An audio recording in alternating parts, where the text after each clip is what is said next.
వ్యక్తులు కూడా మన రాష్ట్ర ప్రజలు అర్థం చేసుకుంటారు. ఇటువంటి చంద్రబాబు నాయుడిని ఈ రాష్ట్ర ప్రజలు తెలంగాణలో పూర్తిగా నిర్మూలించారు. ఆంధ్ర రాష్ట్ర ప్రజలు కూడా 2024లో నిర్మించడానికి సిద్ధంగా ఉన్నారు.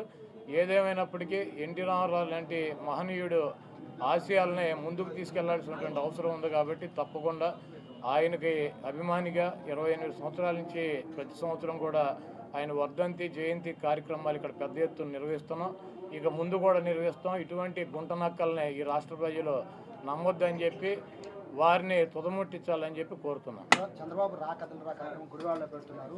ఇవాళ మీ మీద ఆరోపణలు ఖచ్చితంగా చేసే అవకాశం ఉంది. చంద్రబాబుని రా కథలు రా అని చెప్పి సుప్రీంకోర్టు మన 3 రోజుల నాడు చెప్పింది రాజమండ్రి జైలుకి.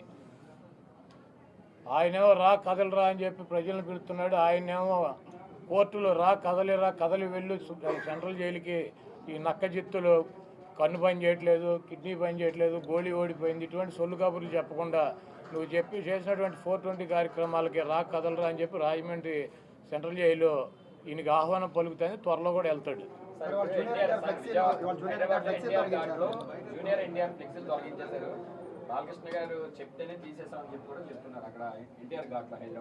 జూనియర్ ఎన్టీఆర్ ఫ్లెక్సీలు తొలగిస్తే ఎవడ తీయమన్నా ఆయన ఊడిపోయిన ఇంటికి అని ఊడిందా?